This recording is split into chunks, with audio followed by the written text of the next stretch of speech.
so about the other room, yɛda so yɛte nkwam.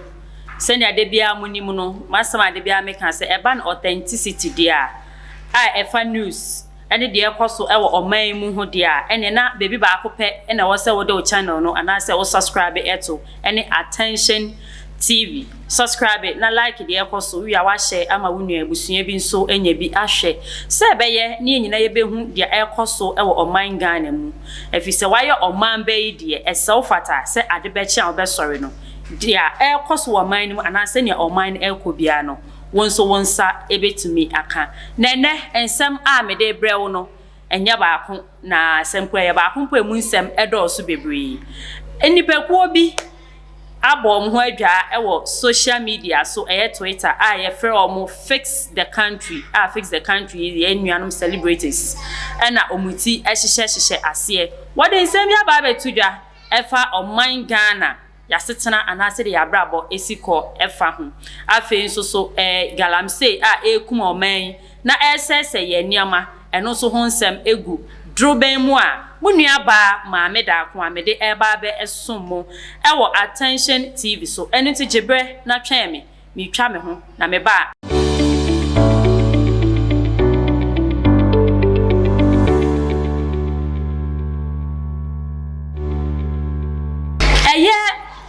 fix the country ensemo a ekoso wo oman Ghana mu a enya fedi agro kra na ne nyina ene sen ene se yenuanom celebrities ni bi ene Ghana fo ni bi aka abomu a wonsam a woka nyina ne se omampani Nana Addo Dankwa Akufo-Addo ene naban wonhwe se wode Ghana ebesi biaye pa wode Ghana ebesi ginaye pa eno ene fix the country wansam a woka na ne nyina ne se wo hwe niam a ekoso taxes tariffs ekoso enyema mu aye tutu fuel ekoso bibia ekɔ nanim na enkanya bone se bibi be kɔ nanim ewo abrabom anase ponipa ye da sɔre a ye kɔ be nyina no ye nyini no ye kɔ yanim nanso okwan a efa so a ekɔ no ne ntem a ekɔ ɛna afi nso so ye hwɛ se kɔ a ekɔ no edi eboa ɔmanfo a wɔte ɔman ni mu timamufo no Ghana manma edi boaye ana eno na akoya kwanana ababeto oman Ghana so enam so ama yenuanom celebrities ni bi wato ondin fix the country wode won ho ababeji mu a ene egintre ha ewo oman Ghana social media Twitter so na ne nyina mu no watro krata wode koma omampani anase wode akohye abambofo nsa se 9th May edi enimi 2021 wo ba beye wo ye kire papa evi sempenufo ka asemi se wan kasa uti ho a yeyi wayi bone enu nti wo gina se Ghana man nyina wo gina Ghana fo nyina na mu no waye oye kire kese e de a kire omampani ne na ban ese wo hwe no onye bibi emfa se de oman Ghana ekro no eho na sa fix the country wo nwumadi a wo ba abedua na se won oye kira wo ba abeye no ejina afanu mienu yenuanom a wo fa 9th May onam 9th May akwanhie esi wo stadium so ehwere won kwa won ho dam na afofo bi nso ekeka ho a wo ba abeye ho ye kire na eno na ukọ social media eda baabi ese yenua bema bulldog ye bulldog ya se medi kan celebrities na fix the country wo kasa wo ho yenua bema bulldog enso de abetu ja se Ghana fo yesi ye pe na yenya no no de na asama wo kan nyina ne se aba no sebe enye obi na so obi nsa o na odi kotimiye yenya ne ye de ye ho ade ekokromoti power ye de kotintim ye ne ye to aba no na aba ye to ye de ye hwehwe ana abakora ye koto ye no eno na yenya enti si yenya de a enye yemfa ne saa bi se de yenya ye pe ne ye koyeye na ne ye nso na aso aba na afei kame ho ne di machi e na memfa wo enkopie mu ewo Obuasi East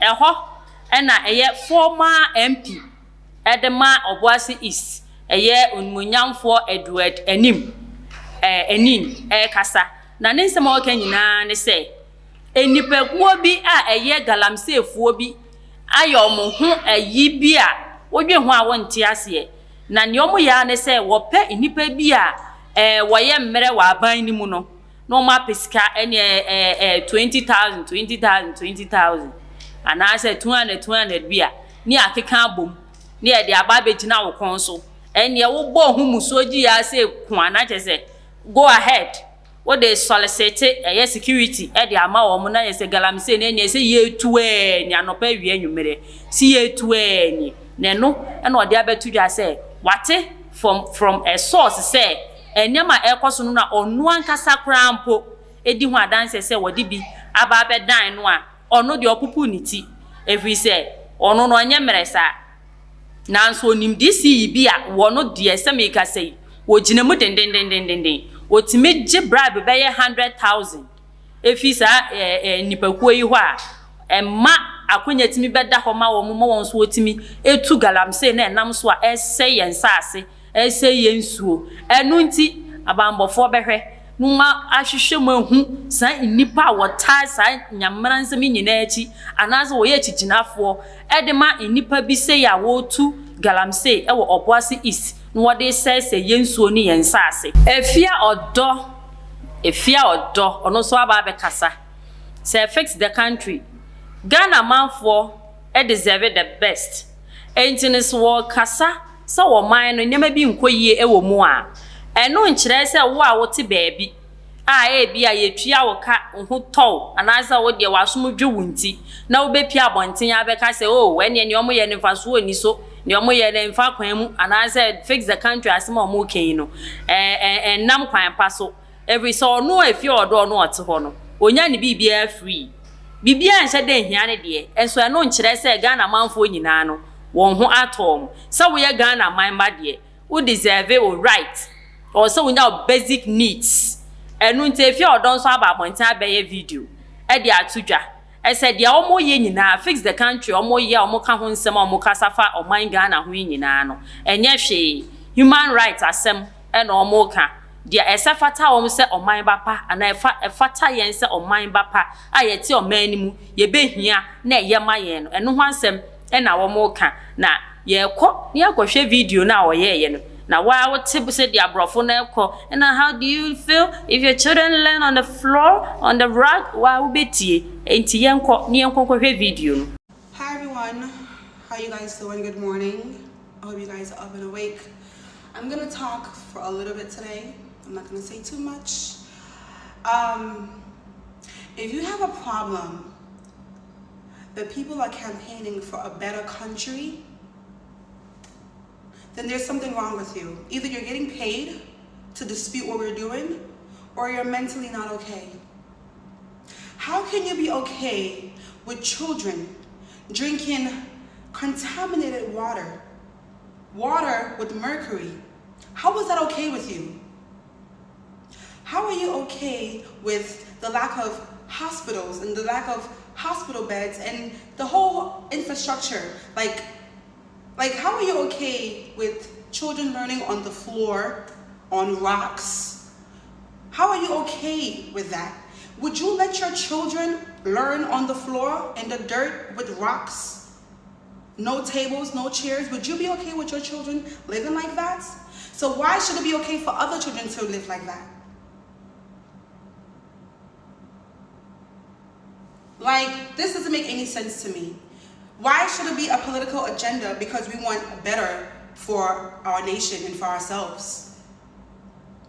I'm lucky. I get things for free because I promote it on my social media, okay? There's so many girls who want to work. Not everybody want to do prostitution. Not everybody want to fuck to get some bucks, okay? But some people have no choice because even teachers are getting paid 400 Ghana cedis, 700 Ghana cedis, 250 Ghana cedis a month. Minimum wage in Ghana is $1.90.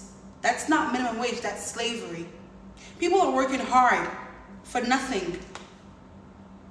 So if you have a problem with us asking these questions and wanting answers and wanting a revolution, then you're sick in the head or you're getting paid. This is not a political agenda. There's human rights. We deserve to have basic needs.